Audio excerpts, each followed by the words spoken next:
Mayang buntag.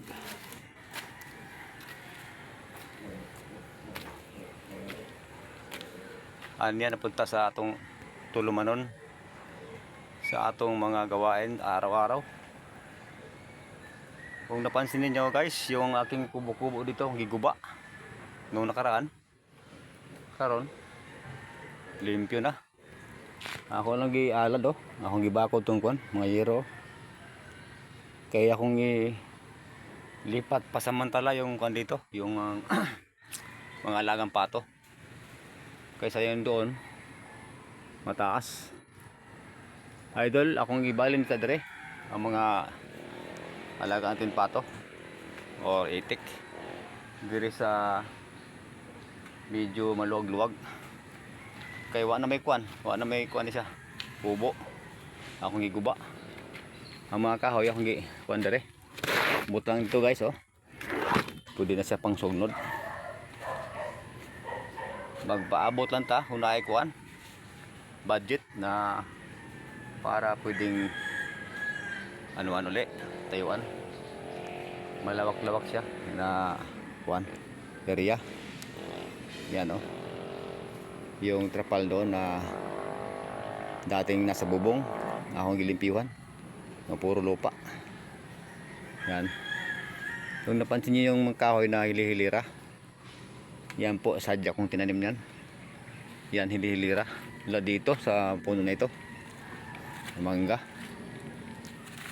Yan hilihilira po siya dahil ang purpose ko dyan sa mga puno na yan, yan yung para hindi gugo lupa mula sa taas, dahil yung tubig malakas talaga dito ang tubig, kaya problema yung lupa. Ayan dumadalhig mo slide ba sipet man yung mga Bisaya mo sulti ba kanang budalhig o mo slide ito na. Bisa ko sa sulti kay di man kuan kung say mga lingwahe ba. Kuya wala ganang Bisaya Tagalog ako sakol-sakol nga. Pasensya na kayo guys, kay kani akong content sa konsar ba, ako lang ipakita kay katong una na may kuan kubo-kubo, payag akong iguba noong isang araw niya, akong gialad na lang itong mga kuan, mga sin or yero, at Tagalog yero niya, sa Bisaya sin. Sin kuan na siya alad anya abot dito na kuan dia, kay kulang yung ko yung sin, kay mayroon ditong iba bulok-bulok na, bulok-bulok ang nawong. bulok mangkagkuan nawong di medyo kuan pa rin, medyo may pagka uwa na tigulang ata. So atong tuon tong kuan anong mga alaga natin atong bisitahin kung say naitabo. Mobalik ako unya kay ako dala pagkaon sa mga pato. Hello, kumusta mo dihay taon ay maayo kay nisulod mo diha sa kuan sa kubo-kubo. Ako ito lang pagkaon idol, kay mobalik ko kay naay magpapa-service la kuan bayan. So ato ning abrihan kay moagi ta. Ako ning gibaat para walay iro nga makuan, musuod ba. Ana. Okay. Kumusta mo diya? Naubos yung pagkaon? Ana pa sobra ay. Napamay nilugaw daw nilugaw. Di pa dere napay nilugaw. Yan. Kini usan, ang sa usa. Gawin sa makadiya. Naam kadiha ga. Pungko. Ha? Hello. Ano man siya ga idol Nangitlog ka diha. Nahadlok kasi mong kuan, kauban nga itik. Siguro giaway na siya idol, giaway. Kana siya idol, barako na siya. Barako. Ana siya. Bata pa. Malaki yung pato kaysa yung nauna. Medyo mabulas, may katawan siya.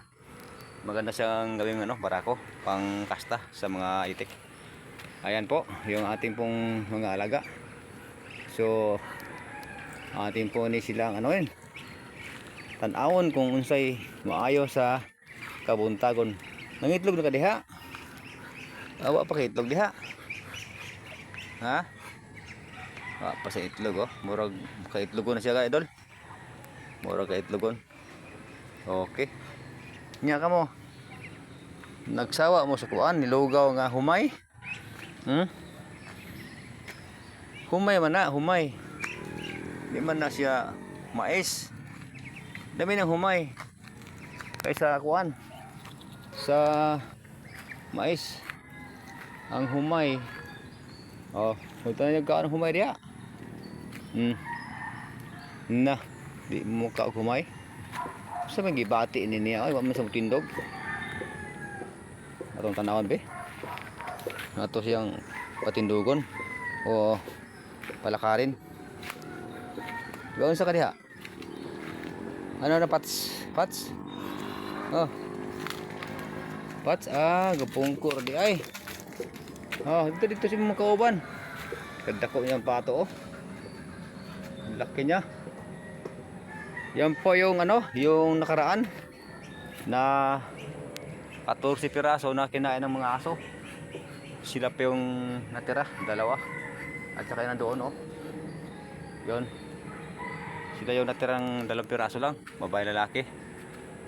At yung iba, 12 piraso nawala. Sayang yung 12 piraso. Ganoon pa man, okay lang. At mayroon naman kapalit yan pag nangitlog sila. Yan oh. Ang laki niya oh.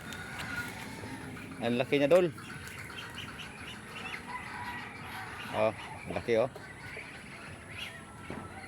Thank you so much sa panood. Bye bye. Hanggang sa muli. Ingat po ang lahat. I love you. Paki-like and share.